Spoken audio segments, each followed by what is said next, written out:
नमस्कार दोस्तों, जय जोहार। मैं कौशल तिवारी और बिहनिया संझा में आपका स्वागत है।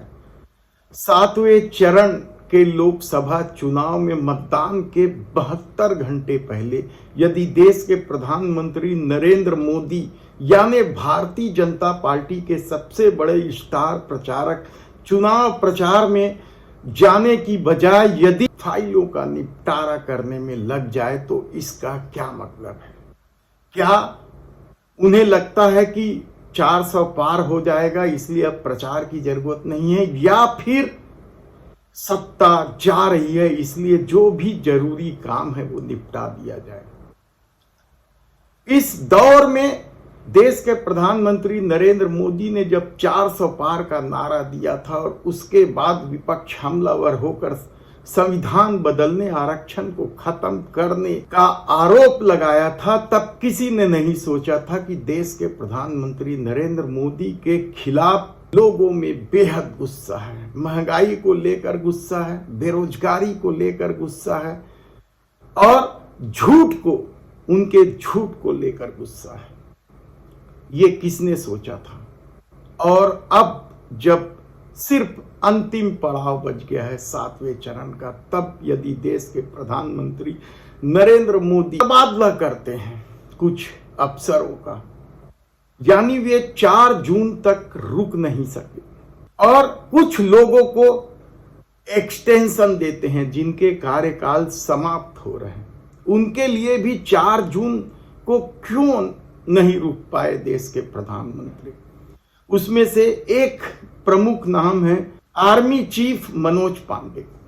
आर्मी का सबको सम्मान है और मनोज पांडे के कार्यशैली को लेकर किसी को संदेह भी नहीं है, लेकिन इसका यह मतलब तो नहीं है कि आने वाले दूसरे अधिकारियों को रोककर अपने पसंदीदा अधिकारी को ही एक्सटेंशन दे, या मनोज पांडे के बगैर आर्मी का काम नहीं चल सकता, उन्हें एक्सटेंशन दिया गया। इसके अलावा डीआरडीओ प्रमुख, यह भी रक्षा क्षेत्र से जुड़ा हुआ है, रक्षा अनुसंधान और विकास संगठन डीआरडीओ के प्रमुख समीर वी कामत, इन्हें भी एक्सटेंशन दिया जबकि रुका जा सकता था।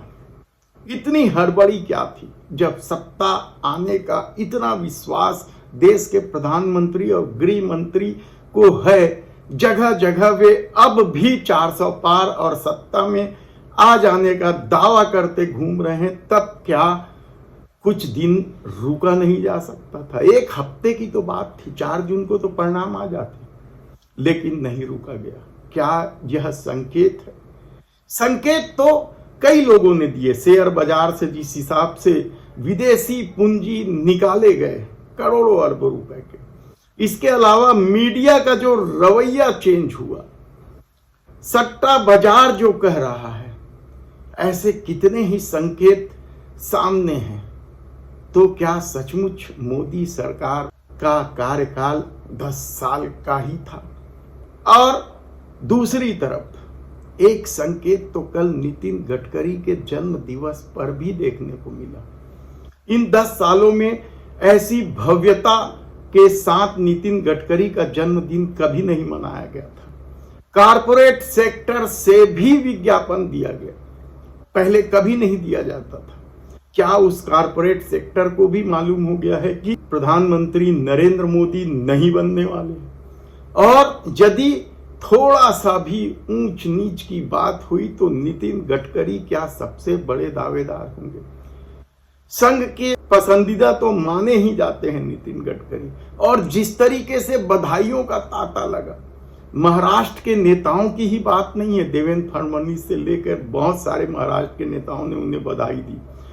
दूसरे प्रदेश से भी, उत्तर प्रदेश, पंजाब, हरियाणा, मध्य प्रदेश, छत्तीसगढ़ के नेताओं ने भी नितिन गडकरी को जिस हिसाब से बधाई दी, क्या एनडीए को भी गठ बहुमत नहीं मिल रहा है?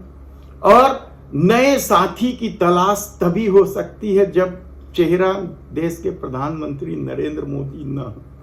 हालांकि दावेदार कई हैं, राजनाथ सिंह का भी नाम लिया जा रहा है, और सबसे बड़े दावेदार तो खुद गृह मंत्री अमित शाह हैं।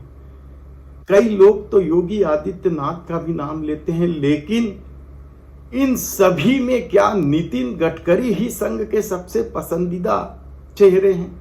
और उनके चेहरे पर ममता बनर्जी या बीजू जनता दल या YRS रेड्डी, कई लोगों को मनाया जा सकता है। हालांकि देश के प्रधानमंत्री नरेंद्र मोदी ने इंडिया गठबंधन के मुकाबले अपनी ताकत दिखाने के लिए 50 दलों को जोड़ लिया, लेकिन उसमें से कई दल, 1.5-2 दर्जन दल तो ऐसे हैं जिनके कोई सांसद नहीं, और दूसरी जो सबसे बड़ी पार्टी है वह नीतीश कुमार की है, जिसके पास 16-17 सांसद, और एक आध पार्टी होगी जो दहाई अंक के साथ एनडीए में है, बाकी सब तो सिंगल अंक में है। जबकि याद कीजिए आप, अटल बिहारी वाजपेयी के एनडीए के दौरान तो आधा दर्जन ऐसी पार्टियां थे जो दहाई अंक में सांसद रखते थे। तब क्या गेम ओवर हो चुका है। धन्यवाद।